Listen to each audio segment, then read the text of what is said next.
सुने तो जवाब दिया, पंडित जी तुम मेरा पत्र ले जाओ। पंडित जी बोले ऐसो कर, लिख दे पत्र, लिख दे। और उसी समय पंडित जी बैठे, रुक्मिणी पत्र लिख रही है। एक ही बात कही है, तुम्हारे लिए क्या लिखे पत्र में मुरलीधर,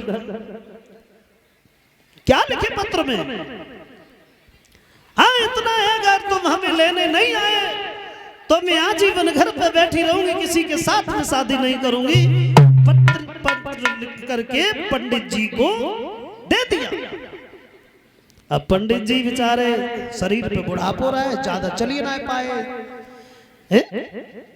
क्योंकि शरीर पे जब बुढ़ापा होता है तब कुछ नहीं होता है।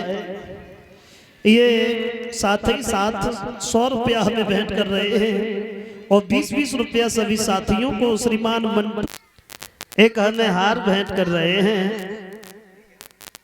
भगवान सुख समृद्धि दे, समाज का सम्मान मिलता रहे, दीर्घ आयु हो, दौलत से भंडार भरे रहे। सज्जनों, धीरे धीरे धीरे धीरे कन्हैया ने समझा करके गोपियों को तो वापस भेज दिया।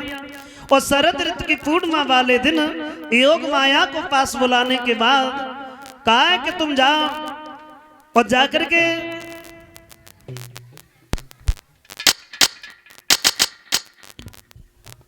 यमुना के किनारे रमणीक सी जगह बनाओ जो हम गोपियों के साथ में महाराज कर सके। कहने की देर थी, योग माया यमुना के किनारे गई और जाकर के इतनी सुंदर सी जगह बनाई है, ऐसा लग रहा है चारों तरफ से चंद्रमा ही पहरेदारी कर रहा है।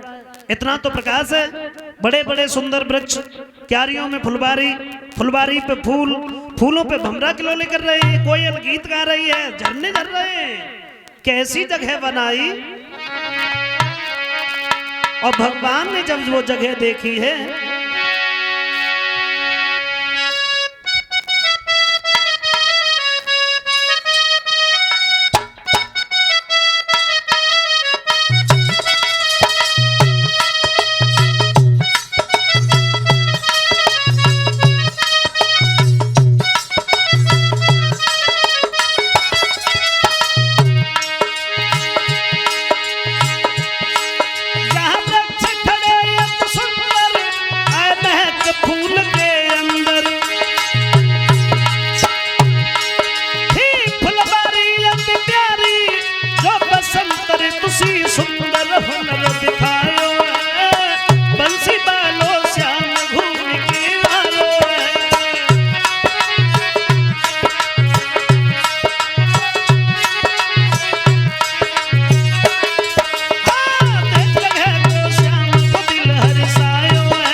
देख करके बड़े मगन है, बड़े प्रसन्न है। उसी समय बंसी आंगन में और दीदी श्याम बजाई।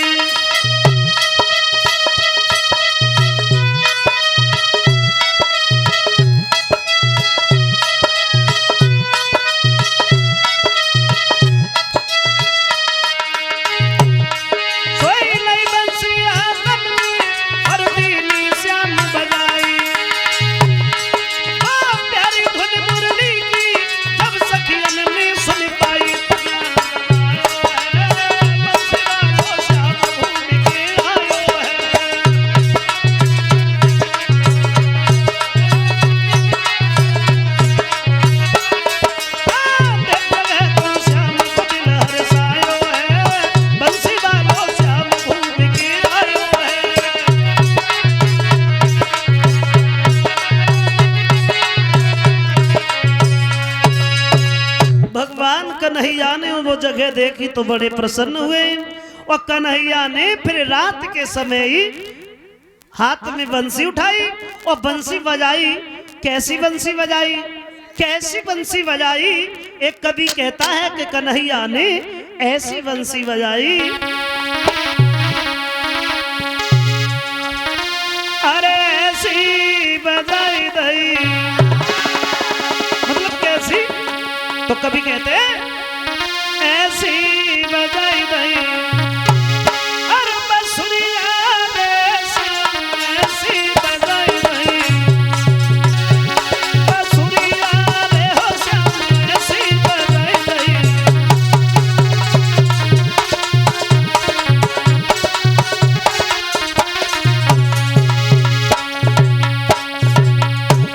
कैसी बंसी बजाई? यानी गोपियों के कान में बंसी की धुन जब पड़ी तो जो गोपी जैसी थी वो वैसी भागी। कोई श्रृंगार कर रही थी, एक आंख में काजल लग गो, दूसरे की सुती ना है, वो वैसे ही भागी। मेरा मतलब है किसी ने वो गोपियां भूल गई, किसी के नाक में कुंडल लाख कानन में, किसी के नाक में कुंडल लाख कानन में, काऊ के होठन पे सुल्तान लिपट नाखन में।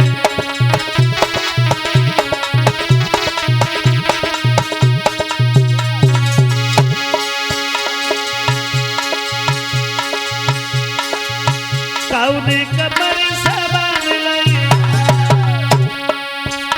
अरे कमर से बांध लाई, फरियाद श्याम ऐसी बजाई दई, फरियाद हो श्याम ऐसी बजाई दई।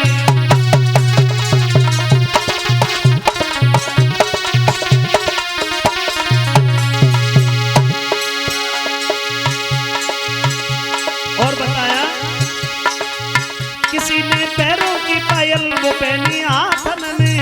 अब सुती ना रही, अब क्या कर रहे, काना कर रहे, बस बंसी की धुन में नाचती जाती है। किसी ने पैरों की पायल वो पहनी हाथन में, काऊ के हाथन में झाना गुलाब कानन में।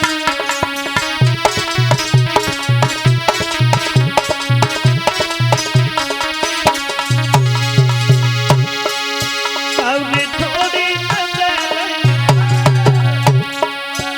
अरे थोड़ी बदलाई, फरिया रे श्याम ऐसी बजाई दई, फरिया रे हो श्याम ऐसी बजाई दई।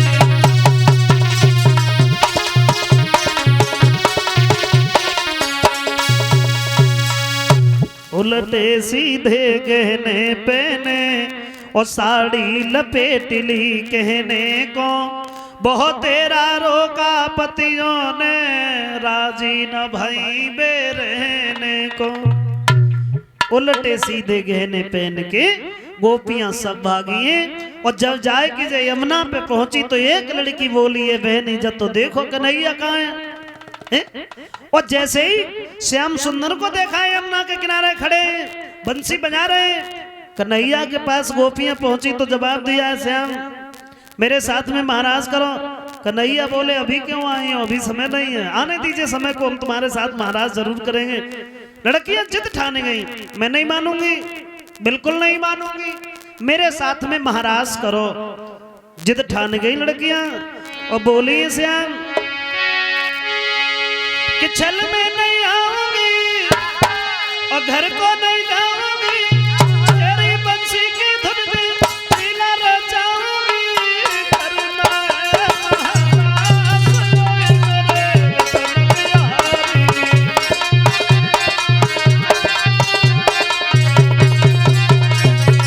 करना है महाराज मेरे वतन बिहारी।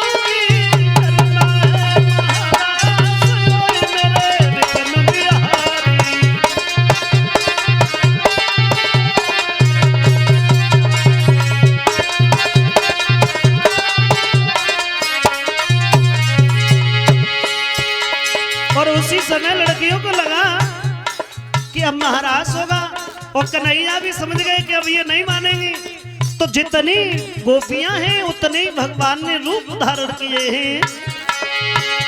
अरे जितनी सखियां उतनी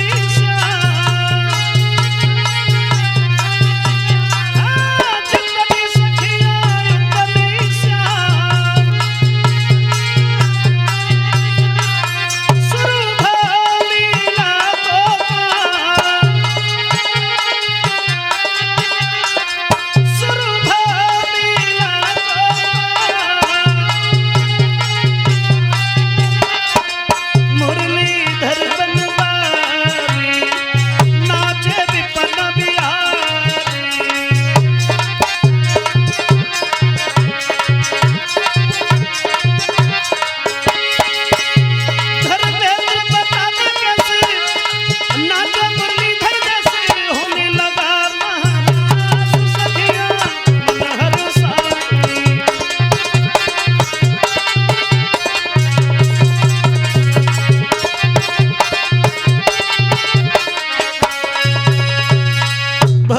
कन्हैया ने जब महाराज गोपियों के साथ में आरंभ किया है, तो उसी समय धीरे धीरे धीरे धीरे उस महाराज को देखने के लिए साधारण स्त्रियां, पुरुष नहीं, देवता देवियां भेष बदल बदल करके और सम्मिलित हुए। रात्रि के समय पार्वती जी कैलाश पर्वत से चली हैं, और जब पार्वती जी कैलाश पर्वत से चली है,